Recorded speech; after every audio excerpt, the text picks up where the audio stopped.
Hai, selamat datang di Introduction to Statistical Test bersama saya Ismail Fahmi. Di video yang keempat ini kita akan belajar tentang t-test, khususnya tentang confidence interval dan hipotesis test menggunakan t-test. Di video sebelumnya Anda sudah belajar bagaimana menguji hipotesis Anda jika Anda memiliki data yang sifatnya proporsi seperti ini.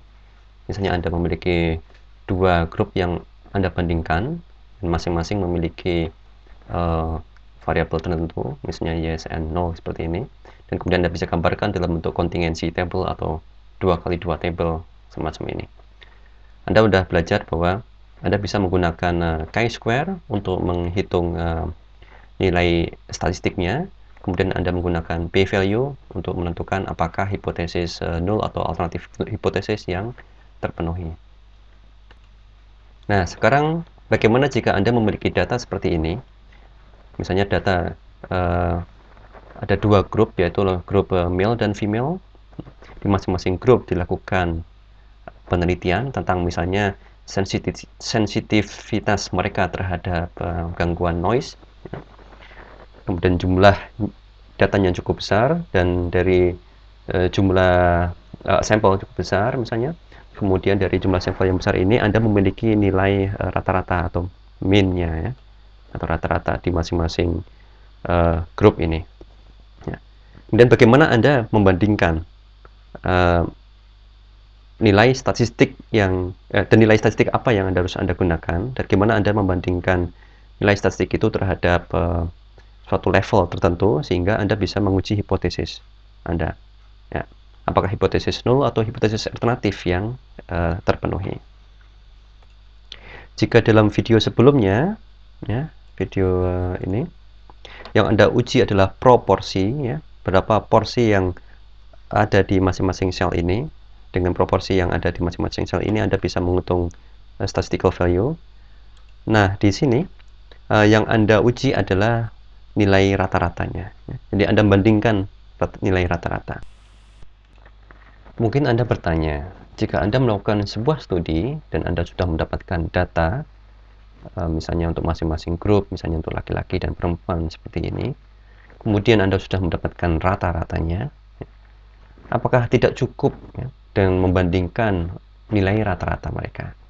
Misalnya di sini kita lihat rata-rata untuk studi yang pertama yang Anda lakukan misalnya itu adalah 55 untuk grup laki-laki, sementara untuk grup perempuan rata-ratanya adalah 70. Di sini tampak jelas bahwa ada perbedaan rata-rata. Apakah dengan membandingkan rata-rata ini saja sudah tidak cukup?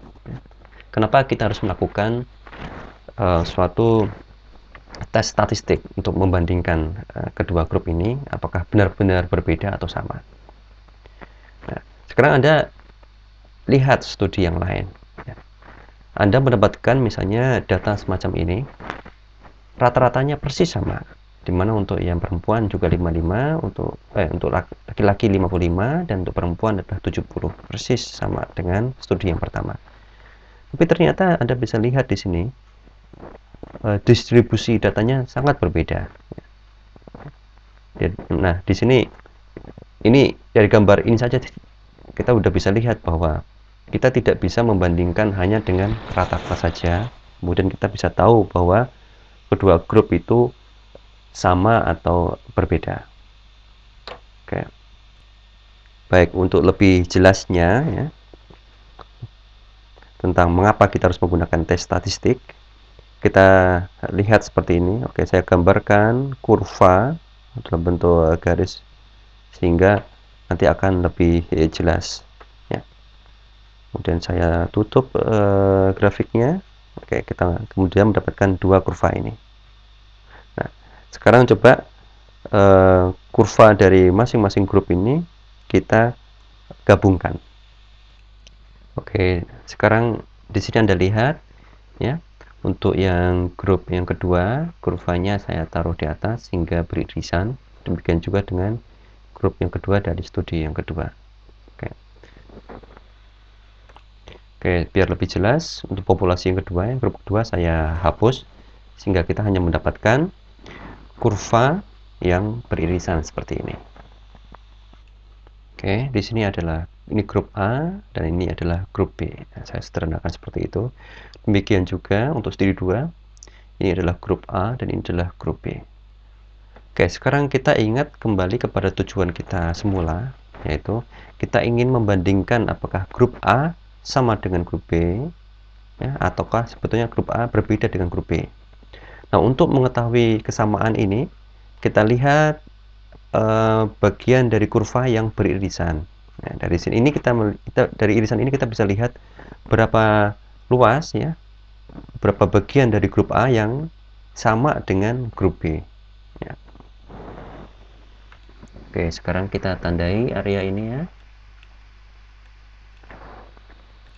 Oke, ini adalah area dari grup A yang sama dengan grup B atau yang beririsan. Demikian juga untuk yang studi 2. Oke, ini adalah area yang beririsan.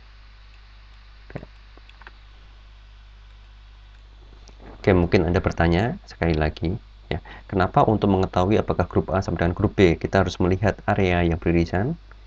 Oke, sebagai ilustrasi ini saya memberikan contoh, ya, yang berbeda. Ini tidak ada hubungan dengan studi di atas. Nah, ini contoh yang lain. Misalnya kita punya sebuah lingkaran, nah, atau area di sini, lingkaran, ya. Apakah lingkaran ini sama dengan lingkaran yang lain, ya? Ya.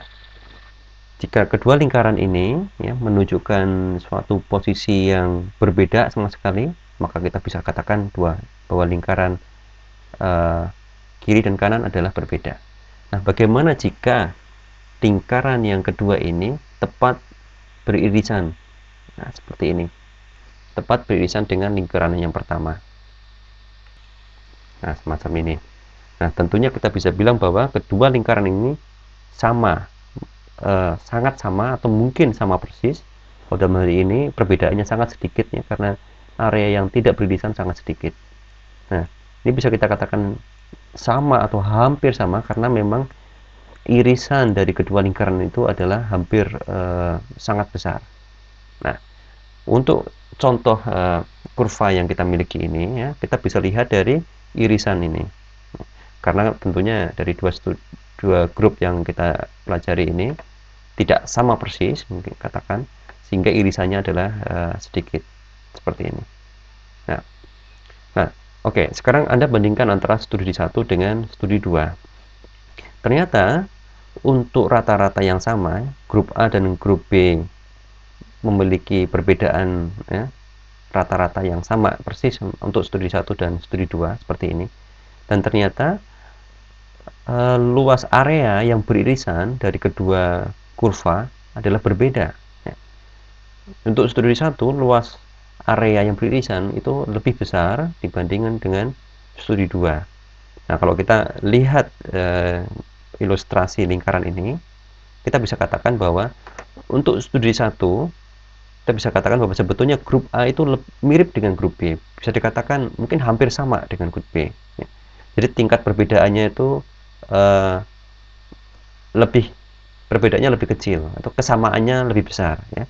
Kesamaan mereka lebih besar dibandingkan dengan grup A dan grup B yang ada di studi 2, ya, meskipun mereka memiliki rata-rata yang sama. Nah, di sini Anda bisa lihat dengan sangat jelas bahwa kita tidak bisa hanya dengan membandingkan rata-rata, ya, rata-rata ini dan ini dibandingkan begitu saja, karena ternyata untuk rata-rata yang sama, dua kurva atau dua grup bisa jadi mereka mirip, ya, sama atau mungkin berbeda. Nah, disinilah kita perlu sekali untuk menggunakan suatu uji statistik, ya, dengan memiliki data rata-rata, ya. Kemudian kita juga harus melihat bentuk kurvanya, ya, seberapa besar ini kurva ini lancip ke atas, ya, seberapa besar irisannya, ya. Nah, dari situ kemudian kita bisa lihat apakah benar-benar secara statistik kedua kurva itu sama atau berbeda.